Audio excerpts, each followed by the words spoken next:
আজ 22শে নভেম্বর। আজকে আবার দিতে এসেছি আবহাওয়ার আপডেট। সঙ্গে থাকুন এবং সমস্তটা জানতে থাকুন।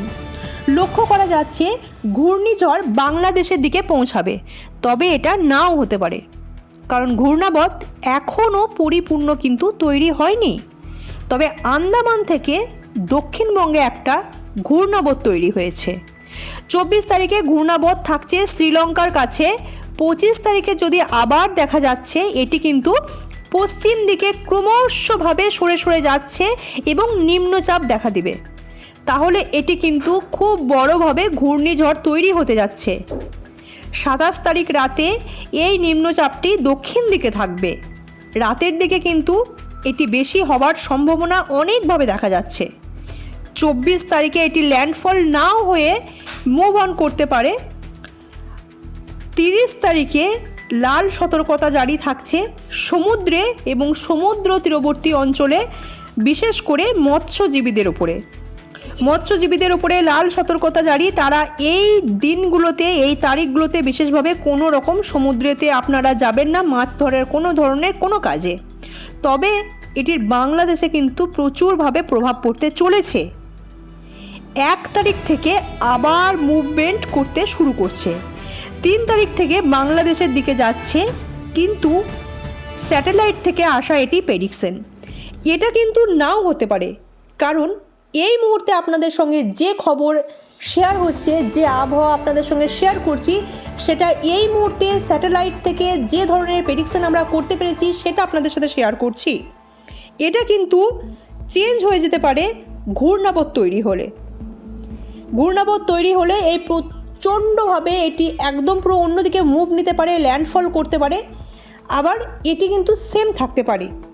30 তারিখ নাগাদ আবার সরাসরি কিন্তু পশ্চিম দিকে ল্যান্ডফল করবে। শুধু পশ্চিম দিকে নয়, ওড়িশা, পুরী, বিশাখাপত্তনমেও এর প্রভাব কিন্তু বাদ দেবে না। কলকাতাতেও কিন্তু এর প্রভাব থাকছে। সবাই তৎপরের সাথে সাবধান হন। যদি আপাতত এই তারিখগুলোতে আপনাদের ওড়িশা, বাংলাদেশ, বিশাখাপত্তনম, পুরী এবং সমুদ্র তীরবর্তী অঞ্চলে যাবার কোনো রকমের প্ল্যান থাকে, তবে আবারও ডিটেলস জানা যাবে 26 তারিখের পর, কারণ তখন পুরোপুরি ঘূর্ণাবর্ত তৈরি হবে।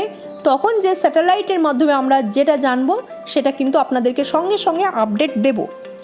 অতি ভারী বৃষ্টি কিন্তু দক্ষিণবঙ্গেও আভাস পাওয়া যাচ্ছে জোর কদমে।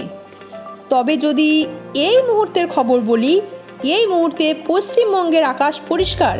পশ্চিমবঙ্গ, আসাম, বাংলাদেশ, ত্রিপুরা সমস্ত জায়গায় কিন্তু পরিষ্কার আকাশ দেখা যাচ্ছে। তবে ঘূর্ণিঝড় আসবে এবং 1 তারিখ থেকে একটা বড় পরিবর্তন আসতে চলেছে। এই পরিবর্তন সবটা চেঞ্জ করে দিতে পারে। এই পরিবর্তন একটা প্রচণ্ড ভয়াবহ ঘূর্ণিঝড় রূপ ধারণ করতে পারে।